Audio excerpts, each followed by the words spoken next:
ఫ్రాన్స్లో political and economic turmoil, రాజకీయ ఆర్థిక సంక్షోభం. ప్రైమ్ మినిస్టర్ నో కాన్ఫిడెన్స్ ఓట్లో ఓడిపోయారు. కొత్త ప్రైమ్ మినిస్టర్ ఎన్నుకోవాలి. ప్రెసిడెంట్ మ్యాక్రాన్కు ఇటీవల జూన్లో జరిగిన పార్లమెంట్ ఎన్నికల్లో ప్రజలు వ్యతిరేకంగా తీర్పు చెప్పారు. అఫ్కోర్స్ ప్రెసిడెంట్ పదవికి ఏమీ ఎసరు లేదు, కానీ పార్లమెంట్ నుంచి మాత్రం తీవ్ర ప్రతిఘటన తప్పదు. ఈ పొలిటికల్ టర్మాయిల్ ఇలా ఉండగానే మ్యాక్రాన్ రేటింగ్ పడిపోతుంది. 54% ఆఫ్ ఫ్రెంచ్ ప్రజలు మ్యాక్రాన్ ఎన్నికలకు పోవాలని డిమాండ్ చేస్తున్నారు. మ్యాక్రాన్ మాత్రం పోయే ప్రసక్తే లేదు. 2027 దాకా అభ్యంతరం లేదంటున్నాడు. ఒక్కసారి పార్లమెంట్ ఎన్నికలైతే ఫ్రాన్స్ రాజ్యాంగం ప్రకారం 1 year దాకా ఎలక్షన్ జరపాల్సిన అవసరం లేదు. ఈ పొలిటికల్ ఇన్స్టెబిలిటీ ఫ్రాన్స్ ఎకానమీని ఛాలెంజ్లో పెడుతోంది. నేను అంతకుముందు ఫ్రాన్స్ మీరు చేసిన సెపరేట్ వీడియోలో చెప్పినట్లు ఫ్రాన్స్ టోటల్ డెట్ రుణభారము 3.2 ట్రిలియన్ యూరోస్కు చేరింది. 3,20,000 కోట్ల యూరోలకు చేరింది. బడ్జెట్ లోటు 6.1% పెరిగింది. ఇంకా పెరుగుతుంది అన్న సూచనలు కనబడుతున్నాయి. ఫ్రెంచ్ కంపెనీలు ఉద్యోగుల్ని లే ఆఫ్ చేస్తున్నాయి. ప్రభుత్వ ఉద్యోగులు ఆందోళనలు చేస్తున్నారు. ఈ పొలిటికల్ టర్మాయిల్ ఎకనామిక్ క్రైసిస్ను పెంచేలా చూస్తున్నాయి. అయితే ఈ క్రైసిస్ ఫ్రాన్స్కి మాత్రమే పరిమితం కాదు.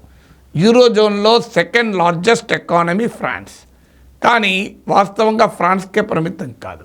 మీరు మరో అతిపెద్ద ఎకానమీ జర్మనీలో కూడా ఇటీవల కోయలిషన్ 3 పార్టీల కోయలిషన్ డిసింటిగ్రేట్ అయిపోయింది, విడిపోయింది. జర్మనీలో కూడా బడ్జెట్ డెఫిసిట్ పెరుగుతోంది. మీకు జర్మనీలో ఎకనామిక్ ఛాలెంజెస్ పెరుగుతున్నాయి. అక్కడ కూడా బడ్జెట్ క్రైసిస్ అనేది క్లియర్గా ఎమర్జ్ అవుతుంది. యూకేలో కాస్ట్ ఆఫ్ లివింగ్ను ఎదుర్కొంటాము అంటూ ఇటీవల కీర్ స్టార్మర్ ప్రైమ్ మినిస్టర్ ఒక 6-point ఎజెండాను ప్రవేశపెట్టాడు. హౌసింగ్కు పుష్ ఇస్తాం, ఎడ్యుకేషన్ పైన కేంద్రీకరిస్తామని. కానీ ఒక కాంట్రవర్షియల్ సబ్జెక్టుని ఇమిగ్రేషన్ ఇష్యూ పైన మాత్రం మాట్లాడలేదు. ఈవెన్ మీకు రిషి సునక్ ప్రైమ్ మినిస్టర్గా ఉన్నప్పటి నుంచి కూడా ఈ పెద్ద ఎత్తున ఇల్లీగల్ ఇమ్మిగ్రెంట్స్ వచ్చేస్తున్నారు, వాళ్ళు బ్రిటిష్ పౌరసత్వం పొందుతున్నారంటూ బ్రిటన్ సమాజంలో గందరగోళం ఉంది. దాన్ని అడ్రస్ చేయలేకపోయారు ఇప్పటికీ కూడా కీర్ స్టార్మర్. సో ఇలా ఫ్రాన్స్, జర్మనీ, యూకే ఇలా యూరోప్లోని ముఖ్యమైన దేశాల్లో ఈ పొలిటికల్ టర్మాయిల్, రాజకీయ గందరగోళం, ఎకనామిక్ ఛాలెంజెస్ పెరుగుతున్నాయి. ఇక్కడికి చాలదన్నట్లు మీకు ట్రంప్ రావడంతో యూరప్కు కొత్త సమస్యలు మొదలయ్యాయి. ట్రంప్ చైనా పట్ల మరింత కఠినంగా ఉండే అవకాశం ఉంది. అమెరికా చైనా ట్రేడ్ వార్ వల్ల యూరప్ ఇబ్బందులు పడుతుంది. ఎందుకంటే యూరప్కు చైనాతో కూడా మంచి ఎకనామిక్ రిలేషన్షిప్ ఉంది. ఉక్రెయిన్ వార్కు అమెరికన్ సపోర్టు తగ్గిపోతుంది క్లియర్గా ట్రంప్ ఇండికేషన్ ఇస్తున్నాడు.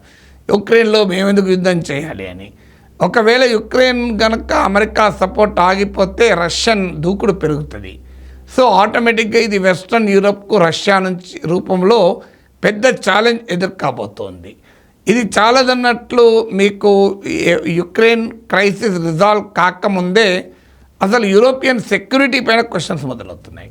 ఎందుకంటే నార్త్ అట్లాంటిక్ ట్రీటీ ఆర్గనైజేషన్ ఖర్చులంతా మేమే ఎందుకు పెట్టుకోవాలి, యూరప్ భద్రత మాకే ఎందుకు భారం అంటూ ట్రంప్ గతంలో అన్నాడు, ఇప్పుడు అంటున్నాడు. ఒక దశలో అయితే యూరప్లో నాటో బిల్లు యూరప్ కట్టకపోతే నేనే వాళ్ళ మీదకి పుటిన్ పంపుతాను అని తాను ఒక యూరోపియన్ లీడర్కి చెప్పినట్టు కూడా ట్రంప్ పేర్కొన్నారు. ట్రంప్కు పుటిన్కు మధ్య సత్సంబంధాలు ఉన్నాయన్న వార్తలు వస్తున్నాయి. ఇటీవల వుడ్వర్డ్ రాసినటువంటి పుస్తకంలో ద వార్ అనే పుస్తకంలో ట్రంప్ పదవి పోయిన ప్రెసిడెంట్గా దిగిపోయాక ఇప్పటికి 7 సార్లు పుటిన్తో మాట్లాడాడు, ఒక్కసారి కూడా కాదు. సో పుటిన్ కూడా ట్రంప్ను పొగుడుతూ ఈ మధ్య కజకస్తాన్లో మాట్లాడాడు. ట్రంప్ చాలా సాహసోపంతుడు, ట్రంప్కి ఇప్పటికీ ప్రమాదం పొంచి ఉంది, ట్రంప్కు రక్షణ లేదు అని ట్రంప్ను పొగుడుతూ ట్రంప్ పట్ల పుటిన్ సానుభూతి చెప్తున్నాడు. పుటిన్ ఫ్రెండ్షిప్ అనేది ఖచ్చితంగా యూరోపియన్ దేశాలకు అది మింగుడు పడదు. ఎందుకంటే వీళ్ళంతా యుక్రెయిన్కు చాలా గట్టి మద్దతుదారులు. అందువల్ల ఒకవైపేమో పొలిటికల్ టర్మాయిల్, మరోవైపేమో ఎకనామిక్ ఛాలెంజెస్, ఇవి చాలా రోజునట్లు diplomatic and foreign policy security challenges కూడా మొదలయ్యాయి. ఒక రకంగా యూరోప్ని ఈ పరిణామాలు క్రైసిస్లోకి నెట్టివేస్తున్నాయి.